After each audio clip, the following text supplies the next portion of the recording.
What's up, guys? We're back with another video, and in this video, we're going to be doing a couple of things.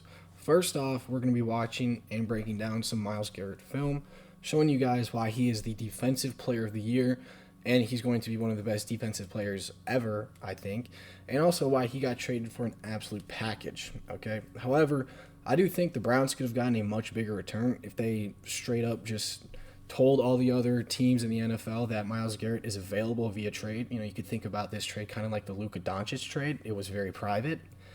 However, don't get me wrong. Jared Verse, he's a very good, young, promising player at a premium position, which is key. But in my eyes, the Browns, they just had the best player in the world at that position, and they won 4 games last year. So I think the Browns, they could have easily, or they should have just focused on getting either multiple first round picks. That way, you know, you can trade up, get a quarterback, do what you want.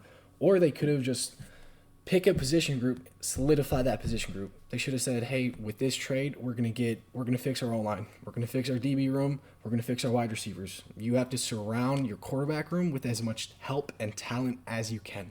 So with that being said, let's get into the film. Okay, so this play is either gonna be the first play of the video or the last play of the video because this is most likely the best play I have for him on film. A huge thing I want to point out, the two players trying to block him are George Kittle and Trent Williams, two of the very best at their position, and he makes it look like a rookie. Biggest thing that this shows me is if Myles Garrett trained soccer since he was a kid, we would win the World Cup. Okay, so to really get into the film on this play, now for starters, we got George Kittle on the right side of the screen, and we know he motions over. But for right now, Myles Garrett, he's on the side not with the tight end, and he's a pretty wide split. So we're gonna call him. We honestly might call him. He's in the loose five. Now, something that impresses me a lot about this play specifically is Myles Garrett is the first play on defense out of his stance. Okay, there are still some offensive linemen, wide receivers. I mean, just about everyone on offense besides George Kittle in the center, is still in their stance. And we got Myles Garrett, 2 hands in the air. He's hitting his double L's. He's into his rush already. While the other O linemen and some of the wide receivers, they haven't even broke their stance. Now, what San Francisco is trying to do is they're trying to send George Kittle in motion and get a little chip on Myles Garrett. Right here, you can see that George Kittle is going for just a little chip, like just to honestly let Myles Garrett know, I'm here. It's going to be hard going outside, and we are not letting you sack a quarterback. We are going to let one of the other 3D linemen sack the quarterback. Now, Myles Garrett does the unexpected, and he's at about 90% speed and goes inside. The last thing I'm going to say about this play is it's really cool to see how much ground Myles Garrett covered, right? Like, this is his right foot, the back of his right foot as he plants. Look at where his left leg is when he does plant it again. It's in the hash marks. I mean, that's almost 2 to 3 yards of space that he just gained. Mix that in with about 80 to 100% of full speed, and yeah, he's at your quarterback in 2 seconds. Okay, I love this play for a couple of reasons, but the biggest reason is because it looks like Myles Garrett is insulted at the tight end in front of him, right? Like this play genuinely just looks like the bigger cousin throwing his older cousin off the trampoline and then does it to another one. Now, like I've been saying all video, what makes Myles Garrett so good, part of it, is he is so physical with his hands. Okay, now I'm gonna give credit to number 80 right here. He gives the best chip on Myles Garrett that I've seen so far, either a tight end or running back. I mean, look at him. He's pretty square to Myles Garrett right now. He looks like an extremely uncomfortable left tackle, but hey, at least he's not like George Kittle or the Packers tight end who just basically did nothing. So credit to this Raiders tight end. And Myles Garrett basically just says no, swims across him. Okay, now right here, as an offensive lineman, you are in a great stance. You got 2 hands on, your left hand slash arm is in the middle of Myles Garrett's chest plate. So you would think you have control. Okay, you would think that this left tackle can buy his quarterback enough time to get rid of the ball. Well, he simply just throws his hands away, dips that left shoulder right into Geno Smith, and he forces a fumble. To just add insult to injury, he forces a fumble. Now, again, this is one of those plays where Myles Garrett just makes something so hard seem so easy. I mean, he defeats 2 blockers on this play, okay, and forces a fumble on the quarterback. So, another thing that I love about this play, which is pretty typical to other Myles Garrett plays, is he's the first player on defense out of his stance. He is so quick, he even beats some of the players on offense, like right here. The ball hasn't got to Geno Smith. Myles Garrett is basically completely out of his stance.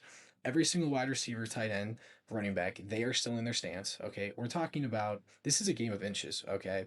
And it doesn't matter if, as an O lineman, you have great technique, you think you got off the ball on a good jump. It doesn't matter. Myles Garrett, he's already working his technique, he's already confusing you, giving you signals. Yeah, so this angle here shows a lot of those points that I'm talking about. He wins on this rep. The first point being his get off on the ball, okay? Second point, right there.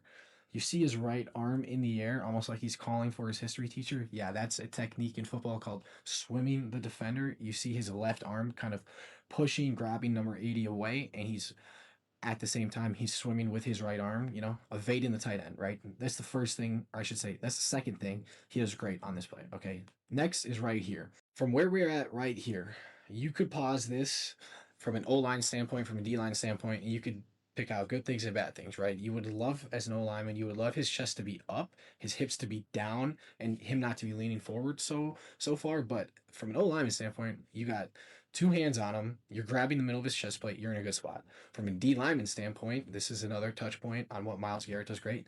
Look at where his hands are. He's actively trying to rip and replace the O lineman's hands, and that is exactly what he does, making it look easy. I mean, he just throws that O lineman's hands away, creating him completely free right now. Nobody's touching him.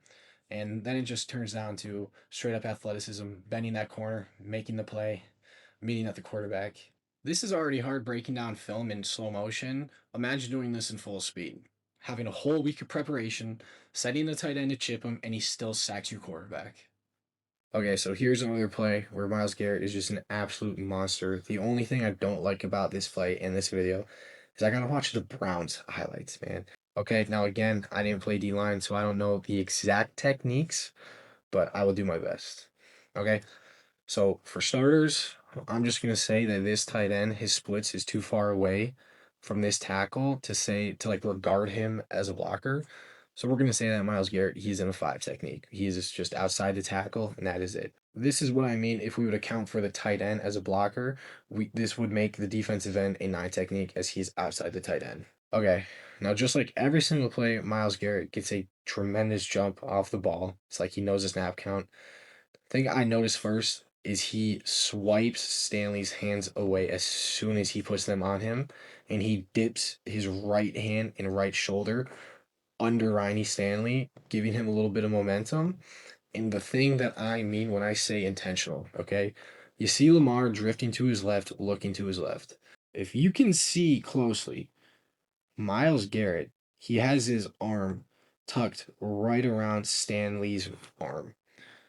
So Stanley can't really get out of that. He's in a clinch. Now Myles Garrett is easily able to just spin right around, and he is right in the face of Lamar. I mean, I'm telling you, it is beautiful technique. Now, the main thing that I love about this play is everything looks intentional from the start to the finish. From the fact that he goes inside right here, recognizes Lamar's drifting to his left, spin moves back towards Lamar, and makes the play. And this isn't some Phillip Rivers guy who's just going to stand in the pocket. This is Lamar Jackson, probably the best scrambling quarterback in the NFL. All right, guys, so that does it for this video. I really hope you guys learned something from watching film.